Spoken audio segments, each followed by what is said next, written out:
d'ombrage des installations photovoltaïques, c'est vraiment très important. Donc l'étude d'ombrage, malheureusement, rarement des personnes qui font l'étude d'ombrage ou bien l'analyse de l'ombrage des installations photovoltaïques, sachant que l'ombrage, il affecte vraiment les installations photovoltaïques. Il peut nous donner des grandes pertes, qui peut causer vraiment des problèmes techniques au niveau de notre installation. On peut faire une installation parfaite, mais si on n'a pas fait l'étude d'ombrage avant d'installer les panneaux, on aura un problème. Un problème technique est avec le client, parce que lorsqu'on fait l'étude d'une installation photovoltaïque pour n'importe quel système, soit un système d'injection, un système hybride, off-grid, pompage, etc., on donne normalement l'information au client sur la couverture solaire. Donc cette couverture solaire, donc si on n'a pas bien fait l'étude d'ombrage ou bien on a sauté l'étape de l'étude d'ombrage, cette couverture, ça peut être moins de ça. D'accord? Si par exemple on dit que on va couvrir 80% et peut-être qu'après l'installation, on peut avoir juste 50%. Donc, où est le problème? Bien sûr qu'il y a pas mal des problèmes qu'on peut avoir, soit au niveau des câbles, soit au niveau de la maintenance, etc. Mais l'ombrage reste une partie très importante. Notre planning, on va commencer par introduction générale sur l'ombrage solaire. Après, quels sont les différents scénarios d'ombrage, ou bien quels sont les différents types d'ombrage, comment on peut les résoudre, comment on peut résoudre le problème d'ombrage. Il y a pas mal de solutions. Il y a des solutions où on doit remplacer un système, il y a des solutions réduire. Et bien sûr, pour les solutions réduire, on va utiliser le logiciel PVSys. D'accord? Donc, la deuxième partie de la séance, ça sera dédié pour logiciel PV6. Donc on va voir comment on peut faire l'étude d'ombrage ou bien même l'analyse des pertes d'ombrage au niveau de logiciel PV6. Ok. Donc il y a en bas, vous allez trouver le numéro de WhatsApp. Comme ça, si vous avez des questions, vous pouvez m'envoyer bien sûr vos questions.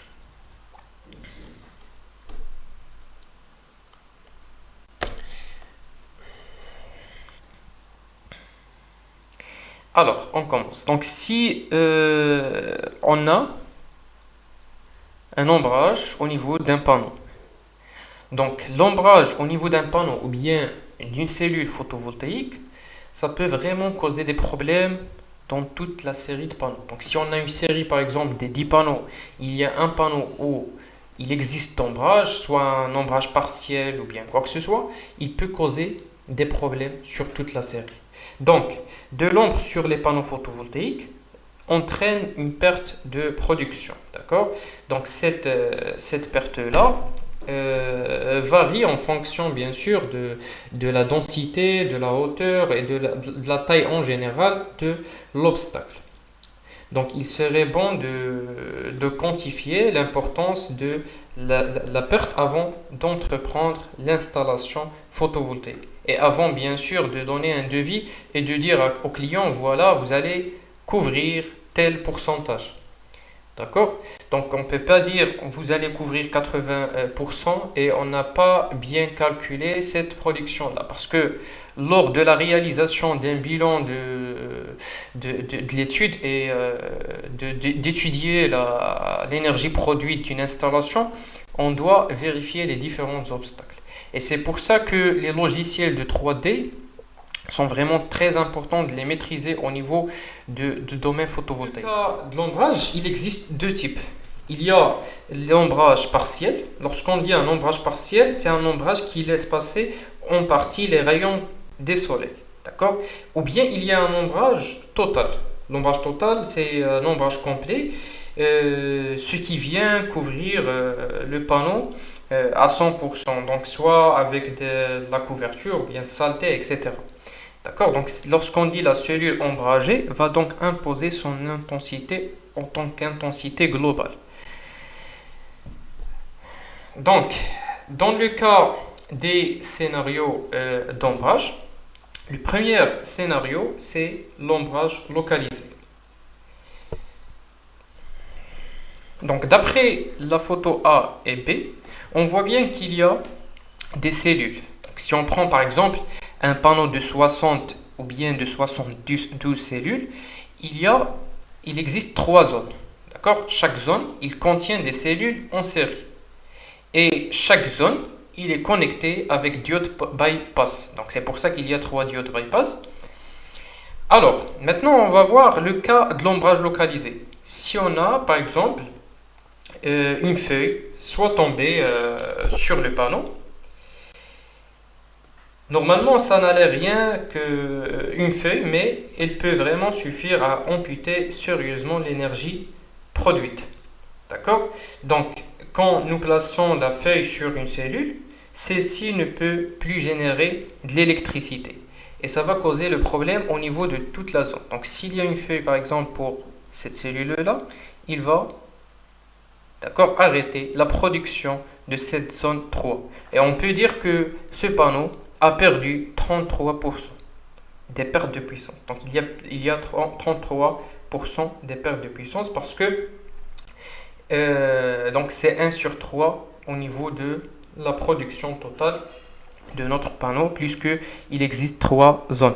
D'accord? Ça c'est pour le cas des panneaux, comme j'ai dit, 72 cellules. Il y a les panneaux half cell de 144 cellules. Donc dans ce cas, il y a 6 zones. Il y a 3 zones en haut, 3 zones en bas. D'accord? C'est un panneau half cell.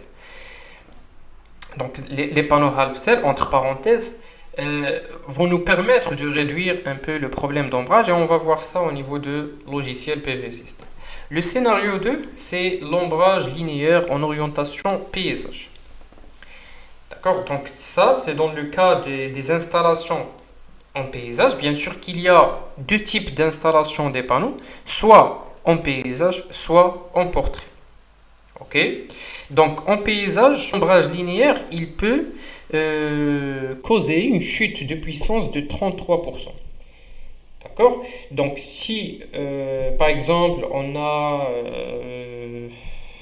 un bâtiment à côté, ou bien un bâtiment qui a plus de la hauteur, ou bien on a des rangées, des panneaux où on n'a pas bien calculé la distance qu'on doit laisser entre les rangées, cette partie, si cette partie est ombrée, ça va nous causer des pertes de 33%.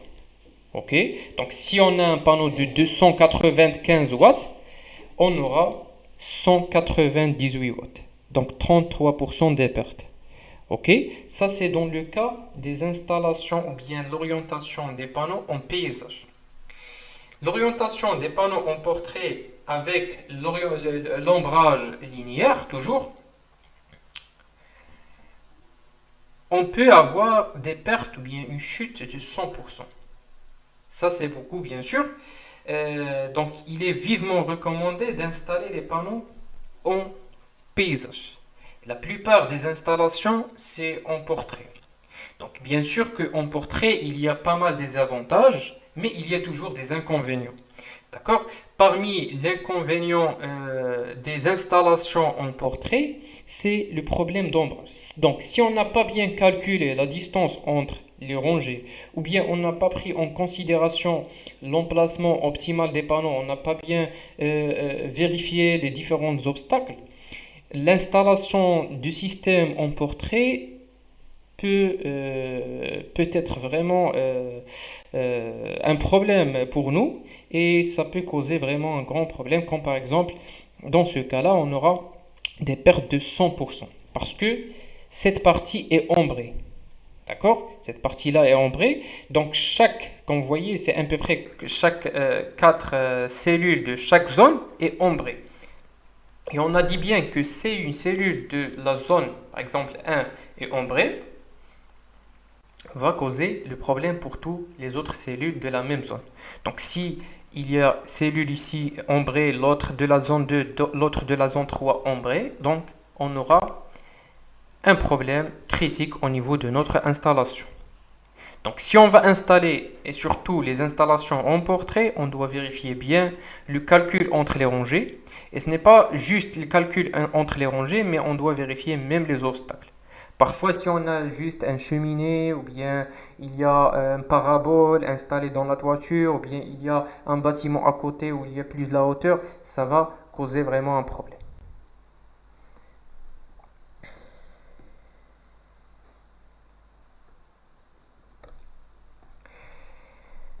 Donc jusqu'à maintenant, on a vu les différents scénarios des problèmes d'ombrage. Il y a des scénarios où l'ombrage est partiel, comme par exemple il y a feuilles d'arbre au niveau d'une cellule. Il y a les ombrages linéaires, comme par exemple le cas de l'installation paysage ou un portrait. Il y a une différence bien sûr entre les deux au niveau de la chute de puissance.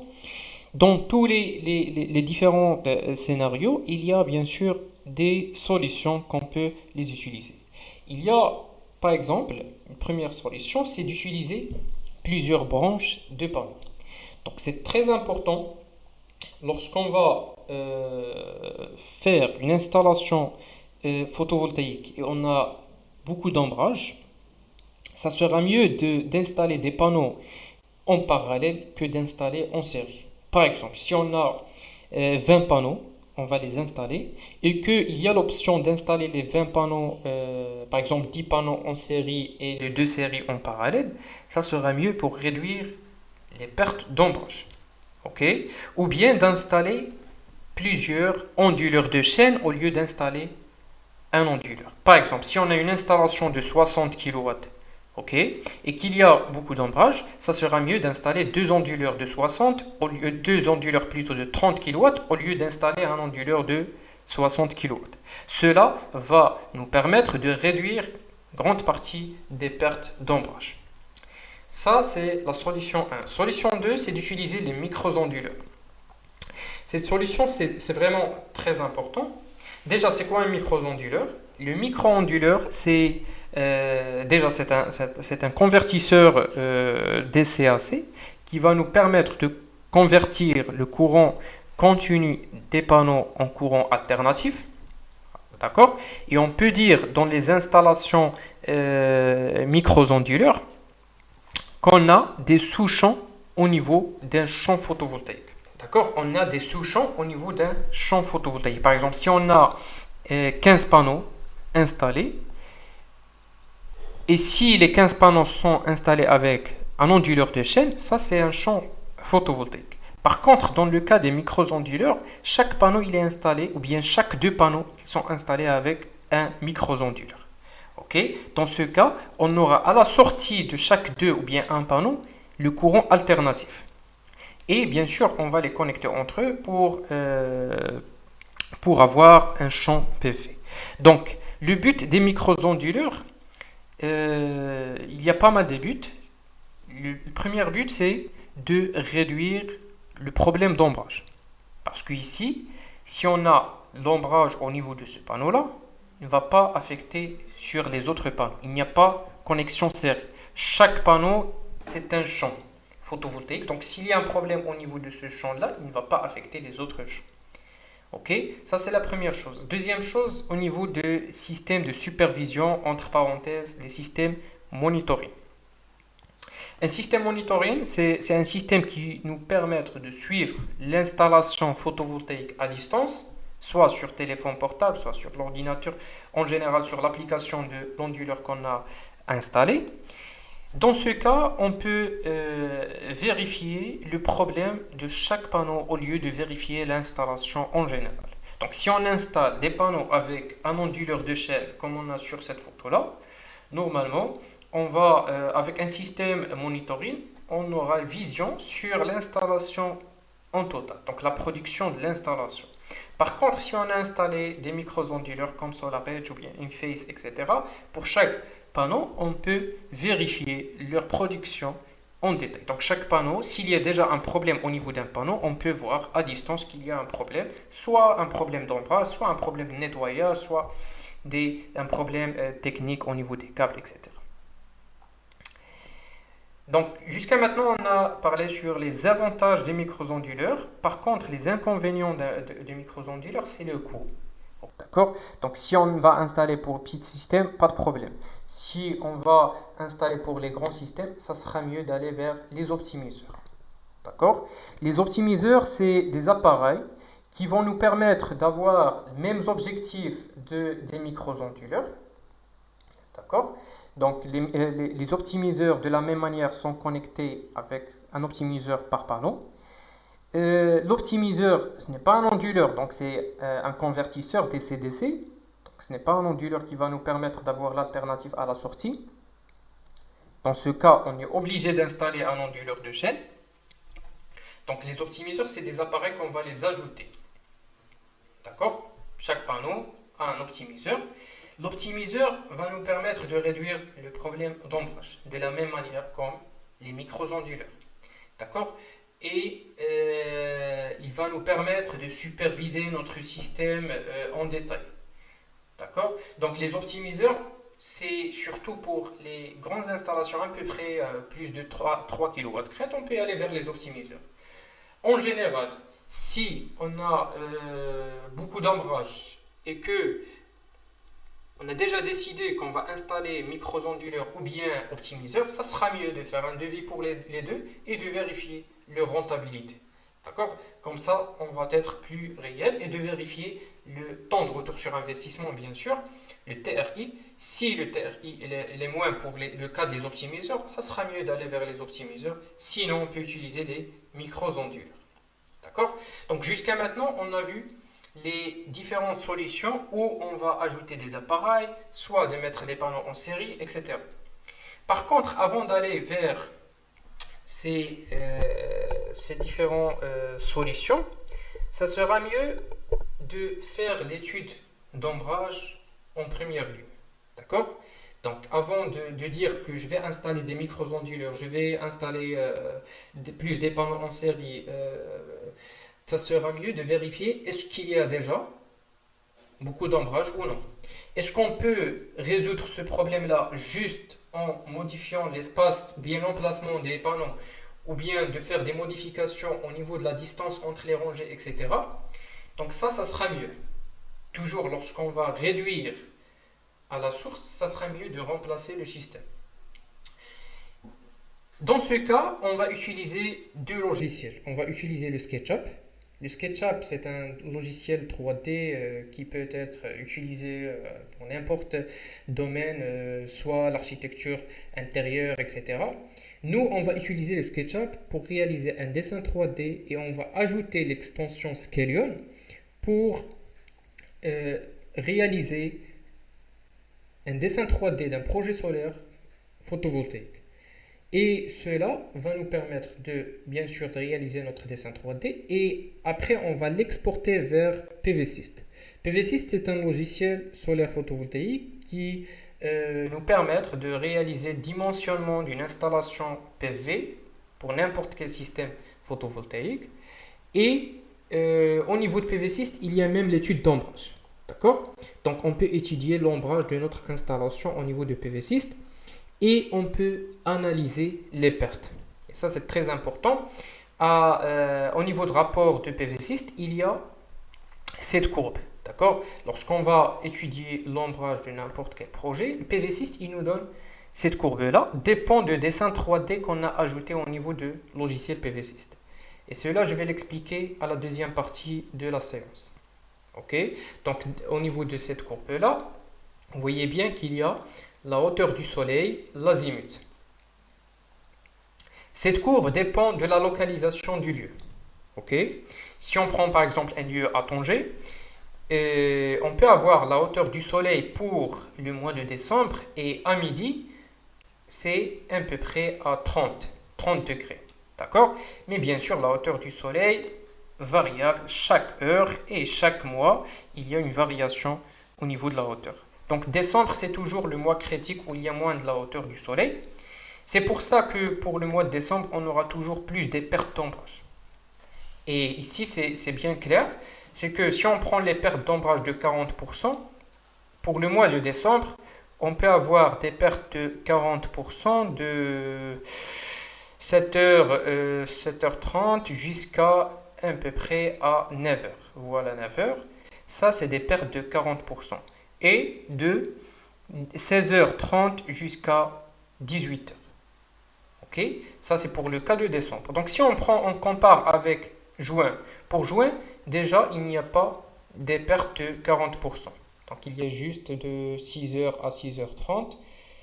C'est tout. D'accord? Donc, il n'y a pas beaucoup de pertes. Donc, si on compare toujours le mois de juin avec décembre, juin, on aura moins de pertes. Pourquoi? Parce qu'il y a plus de la hauteur du soleil. Et plus qu'il y a de la hauteur du soleil, on aura moins d'ombrage. Et ça, on va voir plus clair au niveau du logiciel PV System. Toujours avec le logiciel PV System, il nous donne au niveau du rapport les différentes pertes. Et parmi les pertes, il y a les pertes d'ombrage proche. D'accord? Donc ces pertes-là, par exemple, dans cet exemple, il y a moins 5,69%. Ok? Donc déjà, on doit réduire les pertes d'ombrage le maximum possible. Soit d'emplacer les panneaux, soit d'ajouter plus la distance entre les rangées, soit s'il y a la possibilité d'éliminer des arbres à côté, ça sera mieux, soit de choisir l'emplacement optimal pour l'installation. Notre vision toujours de réduire les pertes d'ombrage le maximum possible.